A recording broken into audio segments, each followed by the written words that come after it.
जय हिंद दोस्तों, global affairs आप सभी का स्वागत है और मैं हूं सलमान। एलन मस्क और डोनाल्ड ट्रंप के झगड़े के बीच एक बहुत अच्छी खबर ये आई है। अब वो ये है कि एलन मस्क की कंपनी स्टारलिंक को लाइसेंस मिल गया है in India to provide satellite based internet facility in India. जी हाँ, 2 साल पहले 2022 में स्टारलिंक ने एक अप्लाई किया था लाइसेंस के लिए इनटू इंडिया कि वो चाहते हैं इंडिया में प्रोवाइड कराना सैटेलाइट बेस्ड इंटरनेट, लेकिन तब तक उसके लाइसेंस को होल्ड करके रखा गया था। बताया गया था कि नेशनल सिक्योरिटी कंसर्न है, इसलिए अभी आपके लाइसेंस को हम होल्ड पर रख रहे हैं। ऐसा नहीं है कि स्टारलिंक ही एकमात्र कंपनी जो भारत में satellite based internet facility provide कराएगी। इसके अलावा भारती एयरटेल और जियो ये भी प्रोवाइड कराएंगे। इनको लाइसेंस मिल चुका है और अब तीसरी कंपनी बन चुकी है स्टारलिंक ऑफ एलन मस्क, जिसे ये लाइसेंस है कि वो यहाँ भारत में satellite based internet facility provide करा सकती है। डिपार्टमेंट ऑफ टेलीकम्युनिकेशन ने ये अप्रूवल दिया, कल ये अप्रूवल उन्हें मिला है, यानी कि बहुत बड़ा बूस्ट मिला है एलन मस्क को उनकी स्टारलिंक के प्रोजेक्ट को, जो कि उनका ड्रीम प्रोजेक्ट है अक्रॉस द ग्लोब सैटेलाइट के माध्यम से प्रोवाइड कराना इंटरनेट फैसिलिटी। अभी हम जो इंटरनेट की फैसिलिटी एंजॉय कर रहे हैं वो हमें मिलती है टावर्स के माध्यम से। अलग अलग टावर्स होते हैं, उनके थ्रू सिग्नल्स रिसीव किए जाते हैं, ट्रांसमिट किए जाते हैं ग्राउंड स्टेशन के थ्रू, और इनके थ्रू हम पाते हैं इंटरनेट फैसिलिटी। लेकिन इनके कुछ लिमिटेशंस हैं, इनके कुछ कमी हैं जो कि सैटेलाइट बेस्ड कम्युनिकेशन में नहीं है। इसीलिए इसको प्रमोट किया जा रहा है और बताया जा रहा है कि भविष्य में इसी के माध्यम से अधिकतर फैसिलिटी ऑफ इंटरनेट प्रोवाइड कराई जाएगी। क्योंकि देखिए, अगर आपने ग्राउंड स्टेशंस में बना दिए टावर्स और खड़ा कर दिया एक इंटरनेट फैसिलिटी का जाल, लेकिन अगर एक्सीजेंसी आई, कंटिजेंसी सुविधा आई, तब आप क्या करोगे? यदि कोई डिज़ास्टर आ गया तब आप क्या करोगे?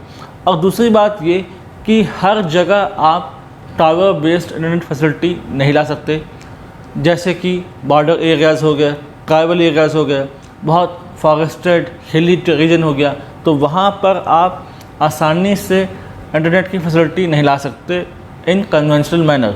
लेकिन यदि आप सैटेलाइट का माध्यम यूज़ करोगे, सैटेलाइट का यूज़ करोगे, तो आप अक्रॉस द ग्लोब, चाहे वो हिली टेरेन हो, बॉर्डर एरियाज़ हो, ट्राइबल रीजन्स हो, आप आसानी से सैटेलाइट की सुविधा प्रोवाइड करा सकते हो और उसको लोग अवेल कर सकते हैं। आज लगभग 40 करोड़ लोग भारत में इस सुविधा से वंचित हैं, इस सुविधा के बिना रह रहे हैं, क्योंकि ये सारे रीजन्स उनको रोकते हैं कि वो अवेल कर सके इंटरनेट फैसिलिटी। इसी जो डिजिटल गैप है, डिजिटल डिवाइड है, उसको दूर करने की योजना है, जहाँ पर स्टारलिंक एक मेजर रोल प्ले करेगा। अभी ऐसा नहीं है कि अब मिल गया है उसे लाइसेंस तो बहुत जल्दी सुविधा में हो जाएगी। अभी तो बहुत लंबा सफ़र तय करना है स्टारलिंक को। स्टारलिंक को अभी इसरो के इन स्पेस ग्रुप से अप्रूवल लेना होगा, उसके बाद उसको भी स्पेक्ट्रम एलोकेट होगा, स्पेक्ट्रम के माध्यम से वो सुविधा दे पाएगा, और फिर ग्राउंड स्टेशंस तैयार करने होंगे ताकि ग्राउंड स्टेशंस में जो ट्रांसमीटर्स हैं, रिसीवर्स हैं, वो सिग्नल भेजेंगे सैटेलाइट को और वहाँ से फिर हम सुविधा इसको ले सकेंगे। इसके लिए स्टारलिंक ने पार्टनरशिप की है with both Jio and Bharti Airtel. तो ये दोनों इंडियन कंपनीज ग्राउंड स्टेशंस पर कस्टमर सपोर्ट, दूसरे इंफ्रास्ट्रक्चर, बेसिक इंफ्रास्ट्रक्चर सुविधा प्रोवाइड कराएंगी स्टारलिंक को, ताकि एक जाल, एक वेब क्रिएट कर सके ऑफ सैटेलाइट बेस्ड इंटरनेट का। इसका बहुत ज़्यादा पोटेंशियल है और आज जो देश इस सुविधा को अवेल कर रहे हैं वहाँ पर वाकई रेवोल्यूशनरी स्टेप आप देख सकते हो कम्युनिकेशन सिस्टम का। और इसका रीच बहुत बड़ा है, वाइड है, अनइंटरप्टेड है और बहुत सारे इसके फ़ायदे हैं। ये प्रमोट करता है डिजिटल ट्रांसफॉर्मेशन, प्रमोट करता है डिजिटल इंडिया के विजन को, रूरल एंटरप्रेन्योरशिप को सपोर्ट करता है, और जो बॉर्डर एरियाज़ हैं वहाँ पर आसानी से कम्युनिकेशन हो सकेगा। तो जो कम्युनिकेशन से वंचित रह जाते हैं एरियाज़, वहाँ पर जो गैप है उसको फिल करने में ऐसे स्टारलिंक जैसे प्रोजेक्ट की बहुत बड़ा रोल है, बहुत बड़ा माध्यम बनकर उभरेंगे स्टारलिंक, वनवेब या जियो। तो अभी इसको लाइसेंस मिला है, अभी 1-2 साल इसमें लगेगा, ग्राउंड डिस्कशन तैयार किए जाएंगे, इंफ्रास्ट्रक्चर तैयार किया जाएगा, प्रॉपर अप्रूवल मिलेगा, उनको स्पेक्ट्रम एलोकेट होगा और फिर काम इसमें शुरू होगा। तब जाकर 1-2 साल के बाद आप कुछ इसमें बदलाव देखने को मिलेंगे। हालांकि चीज़ें फास्टर पेस पर होती हैं और आप देखोगे कि एक सीमलेस फैसिलिटी ऑफ इंटरनेट आपको मिलेगी, अनइंटरप्टेड इन मैनर। हालांकि एक बात ये भी कहा गया है कि जो डेटा है वो सब इंडिया में स्टोर्ड होंगे, ताकि डेटा की सिक्योरिटी के साथ कोई छेड़छाड़ ना हो, डेटा की सिक्योरिटी के साथ, डेटा की प्राइवेसी के साथ कोई कॉम्प्रोमाइज़ ना हो सके, इसलिए इसके डेटा इंडिया में होंगे। हालांकि जहाँ किसी चीज़ का फ़ायदा होता है वहाँ नुकसान भी होता है, इसके लिमिटेशंस भी हो सकते हैं। अब मान लीजिए हमने सुविधा दे दी स्टारलिंक को कि आप प्रोवाइड करिए satellite based communication, internet communication. अब इसका फ़ायदा अकेले हम थोड़ी उठाएंगे। बॉर्डर एरियाज़ में चाइना डेटा ले सकता है, पाकिस्तान से डेटा ले सकता है और इसका यूज़ कर सकता है। सैटेलाइट का बड़ा कॉन्स्टलेशन होगा, बहुत सारे ग्रुप ऑफ सैटेलाइट होंगे लो अर्थ ऑर्बिट में, तो उसके थ्रू हो सकता है स्टारलिंक कोई डेटा चुरा ले और बिना बताए अपने यहाँ स्टोर कर ले, अपने होम कंट्री में यूएसए में स्टोर कर ले और उसका अपने हिसाब से अनऑथराइज यूज़ करे। ये भी एक कंसर्न है।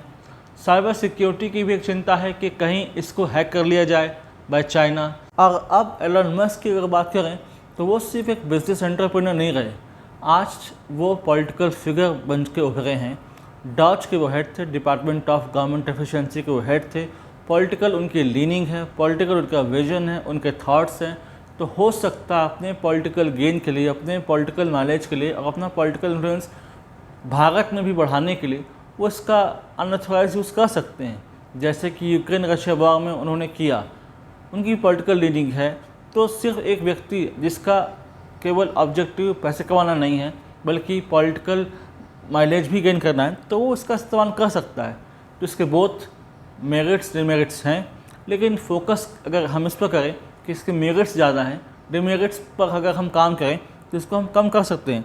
तो आने वाले समय में सैटेलाइट बेस्ड इंटरनेट बहुत रेवोल्यूशनरी स्टेप हमारे लिए होगा। हालांकि जो इसका कॉस्ट है वो बहुत ज़्यादा है, लोअर मिडिल क्लास के लिए इतना अफोर्डेबल ये नहीं है। इसलिए स्टारलिंक को चाहिए कि वो इसमें कॉस्ट कटिंग करे, एफिशिएंसी लाए, ताकि इसकी रीच ज़्यादा से ज़्यादा लोगों तक पहुँचे और ज़्यादा से ज़्यादा लोग अट्रैक्ट हों in availing the satellite based internet. बहुत से देशों में पहुँच चुका है और बहुत देशों में पहुँच रहा है, और अकेले स्टारलिंक ही इस दौर में नहीं है। पहले तो जियो, भारती वनवेब है, फिर स्टारलिंक है, और अब अमेजन भी तैयारी कर रहा है to provide similar satellite based internet facility across the world, जिसमें भारत उसको पोटेंशियल मार्केट दिखता है। आज आपको पता है भारत $4 ट्रिलियन इकॉनमी है। यहाँ पर इन्वेस्ट करना यानी कि फ़ायदे का सौदा, फिर चाहे वो कोई भी सेक्टर हो सकता है, वो हो सकता है डिफेंस, वो हो सकता है इकॉनमी, वो हो सकता है सैटेलाइट इंटरनेट, वो कोई भी जगह आप इन्वेस्टमेंट करोगे तो आपको अच्छा ROI रिटर्न ऑन इन्वेस्टमेंट अच्छा खासा मिलेगा। इसलिए एलन मस्क इस चीज़ को ध्यान दे रहे हैं और चाहते हैं कि जल्द से जल्द इस पर काम हो।